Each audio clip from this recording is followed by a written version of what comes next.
वित्तीय प्रबंध का महत्व। इस पाठ का अगला क्वेश्चन है वित्तीय प्रबंध का महत्व। ठीक है, तो वित्तीय प्रबंध का महत्व निम्न बिंदुओं से आपके सामने आ रहा है।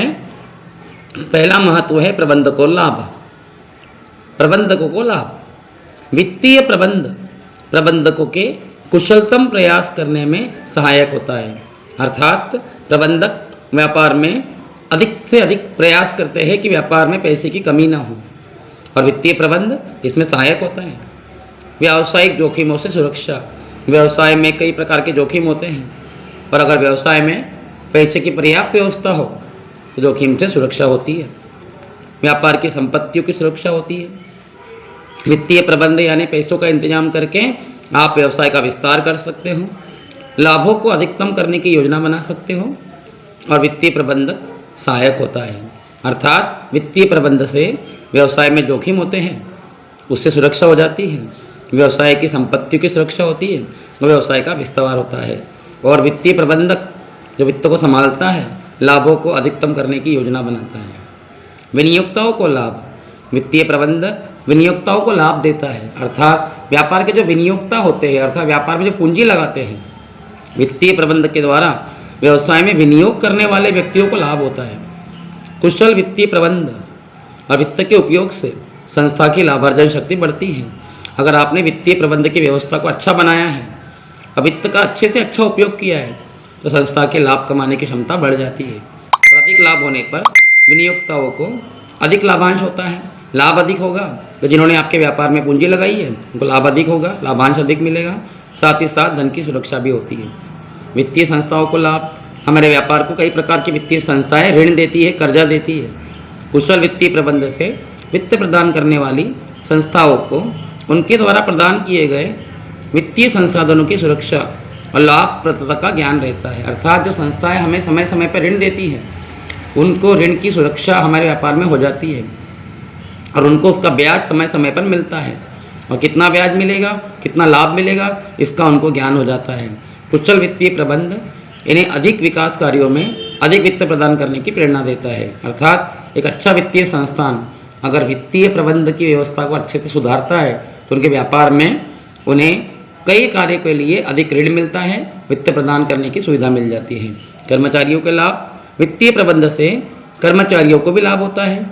उनके कार्य की सुरक्षा होती है, पैसों की सुरक्षा होती है, आर्थिक सुरक्षा होती है। कर्मचारियों के लिए कई कल्याणकारी योजनाएं बनती हैं, और वित्तीय प्रबंधक इन सभी योजनाओं के क्रियान्वयन के लिए सहयोग प्रदान करता है। आइए अब हम इस चैप्टर का अगला क्वेश्चन करते हैं वित्त के कार्य। वित्त मतलब पूंजी, जमा किया हुआ धन।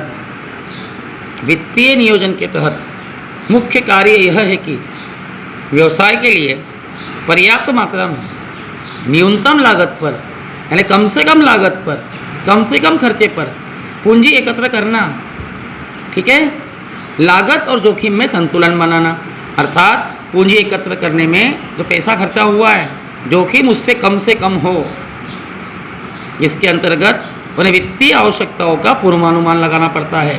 अर्थात व्यापार में कितना पैसा लगेगा इसका अनुमान लगाना, उसके प्रवर्तन अर्थात उसके उपयोग संबंधी व्यय, स्थायी संपत्ति, चालू संपत्ति और व्यवसाय को विकसित करने की लागत, व्यवसाय के विस्तार की लागत आदि बातों का अनुमान लगाना। अर्थात सीधी भाषा में पैसा एकत्र करना और उसके माध्यम से स्थायी संपत्ति, चालू संपत्तियाँ खरीदना और व्यवसाय को विकसित करने में कितना खर्चा आया उसकी लागत निकालना, इन सभी बातों का अनुमान लगाना। ठीक है, वित्त संग्रहण करना। वित्त यानी पैसा, पूंजी। वित्तीय नियोजन के पश्चात आवश्यक पूंजी को एकत्र करने संबंधी कार्रवाई की जाती है। अर्थात वित्तीय मामलों का नियोजन किया जाता है, पैसा कहाँ से आएगा इसकी व्यवस्था की जाती है, और व्यवस्था करने के बाद पूंजी जमा की जाती है, और पूंजी जमा करने संबंधी कार्रवाई की जाती है, जिसके लिए वे लोगों में प्रविवरण जारी करते हैं। इसके माध्यम से लोगों को अंश खरीदने के लिए आमंत्रित किए जाते हैं, फिर अंशों का आवंटन किया जाता है, और अभिगोपकों तथा दलालों के साथ अनुबंध करना। अभिगोपक और दलाल वे व्यक्ति होते हैं जो कंपनी में पूंजी की पूर्ति करते हैं, उनके साथ अनुबंध करना। ठीक है, फिर है पूंजी नियोजन का निर्णय, विनियोजन का निर्णय। पूंजी जमा हो गई, अब उस पूंजी का उपयोग कहाँ किया जाएगा? व्यवसाय की सफलता प्रायः पूंजी के समुचित विनियोग पर निर्भर करती है, अर्थात वही व्यवसाय सफल होगा जिसमें पूंजी अच्छी मात्रा में विनियोग की गई है। कुल पूंजी को व्यवसाय की विभिन्न आवश्यकताओं और योजनाओं के प्रतिफल, पूंजी सुरक्षा और शोधन क्षमता के आधार पर बांटा जाना चाहिए। अर्थात आपके पास जो पूंजी जमा हुई है उसको विभिन्न आवश्यकताओं को ध्यान में रखकर योजनाओं में बांटा जाना चाहिए। उसका प्रतिफल क्या होगा, अर्थात उस पर कितना ब्याज मिलेगा, उस पूंजी की कितनी सुरक्षा होगी, और पूंजी की शोधन क्षमता के आधार पर बांटा जाना चाहिए। अर्थात जहाँ से पूंजी हमने जमा करी है उस पूंजी की वापसी कैसे होगी, इसके हिसाब से पूंजी का विनियोजन करना चाहिए। अर्थात पूंजी को व्यवसाय की आवश्यकताओं को ध्यान में रखकर ही विनियोजन करना चाहिए ताकि आपको उचित प्रतिफल प्राप्त हो सके, उस पर निश्चित दर से लाभ या ब्याज प्राप्त हो सके, उस पूंजी की सुरक्षा हो सके। और शोधन क्षमता का मतलब होता है जहाँ से आपने पूंजी जमा करी उसको वापस करना, इस आधार पर पूंजी को बांटना चाहिए। पूंजी बजट विनियोग निर्णय का अभिन्न अंग है, अर्थात अगर आपने पूंजी का बजट किया है तो व्यापार के विनियोग का ही एक अंग होता है। आय का प्रबंध, व्यवसाय की आय का समुचित उपयोग करने के लिए रॉस नीति, लाभांश नीति, लाभों का पुनर्विनियोग, संचितियाँ बनाई जाती हैं आदि निर्णय लेने पड़ते हैं। अर्थात आपके व्यापार में जो आय हुई है उस आय से व्यापार की संपत्ति पर कितना रॉस लगेगा उसकी नीति बनानी चाहिए। व्यापार के अंशधारियों को आप कितना लाभांश देंगे उसका नीति बनानी चाहिए। लाभों का पुनर्विनियोग कैसे कर रहे, अर्थात लाभ तो हो गया, अब उस लाभ को बचा के रखने की बजाय उसका कहीं एक बार और विनियोग कर दो, या फिर उस लाभों से व्यापार के लिए भविष्य के लिए संचिति बनाओ आदि निर्णय लेने पड़ते हैं। अर्थात आय का प्रबंध, आय का प्रबंध मतलब जो आय आपको हुई है उसमें से सबसे पहले रॉस की नीति बनाइए। मूल्य रॉस संपत्तियों पर लगता है और व्यापार का व्यय होता है, उस व्यय का भुगतान आपकी आय में से किया जाएगा। कर्मचारी व्यवसाय के अंशधारियों को लाभांश दिया जाएगा और जो लाभ आपको हुआ है उसका पुनर्विनियोग किया जाएगा, मतलब लाभ को एक बार फिर से विनियोग कर दिया जाएगा। इसके अलावा संचितियों का निर्माण करना आदि निर्णय लेकर आय का प्रबंध कीजिए। रोकड़ का प्रबंध, कंपनी की साख और तरलता बनाए रखने के लिए, साख यानी गुडविल और तरलता मतलब पैसों की स्थिति बनाए रखने के लिए रोकड़ का दुरुपयोग रोकना समुचित प्रबंध आवश्यक है। अर्थात आपके व्यापार में रोकड़ का दुरुपयोग ना हो इसका ध्यान रखें। कच्चा माल क्रय करने हेतु, लेनदार के भुगतान हेतु पर्याप्त रोकड़ होनी चाहिए। व्यापार में कच्चा माल खरीदना पड़ता है, लेनदारों को समय समय पर भुगतान करना पड़ता है, इसके लिए पर्याप्त रोकड़ होनी चाहिए। व्यवसाय की साख धूमिल हो सकती है, अगर आपके पास सही समय पर पर्याप्त रोकड़ नहीं है तो आपकी व्यवसाय की संस्था की गुडविल को, साख को क्षति पहुँचेगी। वित्तीय नियंत्रण, वित्तीय प्रगति का मूल्यांकन वित्त प्रबंध का अभिन्न अंग है। अर्थात अगर आपकी व्यापार की वित्तीय प्रगति हो रही है तो वित्त प्रबंध अच्छा काम कर रहा है, ये ध्यान रखना पड़ेगा। ठीक है, वित्तीय प्रबंध का, वित्तीय नियंत्रण का उद्देश्य वित्तीय ढांचे को संतुलित रखना, अर्थात आपके व्यापार में पैसे की स्थिति को संतुलित बनाना। व्यवसाय की लाभदेयता एवं शोधनीयता को सुदृढ़ बनाना। लाभदेयता मतलब व्यवसाय को कितना लाभ होगा और शोधनीयता मतलब व्यवसाय उस पूंजी को वापस कैसे करेगी, इसकी स्थिति को मजबूत बनाना। ठीक है, तथा परिस्थितियों के अनुरूप उचित सुधार करना, अर्थात आपके पास जो पैसा आया उसका नियंत्रण कैसे करोगे, वित्तीय ढांचे को संतुलित करना। व्यापार में जो पैसा जमा हुआ उसका उपयोग कहाँ किया जाएगा, व्यवसाय की लाभदेयता, व्यवसाय को लाभ कितना होगा इस पर ध्यान देना। शोधनीयता मतलब पूंजी वापसी की सुविधा और परिस्थिति के अनुरूप उसमें उचित सुधार करना। आपका अगला क्वेश्चन आता है वित्तीय नियोजन की 4 विशेषता, मतलब व्यापार में जो आप वित्त संबंधी योजनाएं बनाते हो उसकी विशेषताएं क्या क्या है। ठीक है, देखते हैं हम। नंबर 1 आर्थिक मान्यताएं। ठीक है, आर्थिक मान्यताएं, वित्तीय नियोजन आर्थिक वातावरण से संबंधित कुछ मान्यताओं पर आधारित है। आर्थिक वातावरण मतलब हमारे व्यापार के आसपास फैले हुए पैसों के वातावरण से है। वित्तीय नियोजन ब्याज दर, विनिमय दर और स्फीति दर से प्रभावित होती है, अर्थात आपके व्यापार में जो ऋण दिए गए हैं उसके ब्याज की दर, आपके व्यापार का जो पैसा विनिमय किया गया है उसकी दर और मुद्रास्फीति की दर से प्रभावित होता है। विक्रय का पूर्वानुमान, वित्तीय नियोजन का शुभारंभ विक्रय की मात्रा का पूर्वानुमान किया जाता है, अर्थात आपके व्यापार में जो माल बनेगा वो किस मात्रा में बिकेगा, ये वित्तीय नियोजन का सबसे बड़ा उद्देश्य है। विक्रय का पूर्वानुमान लगाकर व्यवसाय में अल्पकालीन और दीर्घकालीन पूंजी के विनियोग की मात्रा का निर्धारण किया जाता है। अर्थात आप पहले विक्रय का पूर्वानुमान लगाएंगे कि कितना माल बनेगा और कितना माल बिकेगा। उसके आधार पर व्यवसाय में अल्पकालीन यानी छोटे समय के और दीर्घकालीन लंबे समय के पूंजी के विनियोग की मात्रा का निर्धारण किया जाता है। अर्थात जो माल बिकेगा उससे आपको फायदा होगा और उसी के आधार पर आप व्यवसाय में अल्पकालीन यानी कम समय के लिए और दीर्घकालीन मतलब अधिक समय के लिए विनियोग कर सकते हैं, उसकी मात्रा का निर्धारण कर सकते हैं। वित्त के स्रोत, वित्त के स्रोत यानी पैसा कहाँ से आएगा।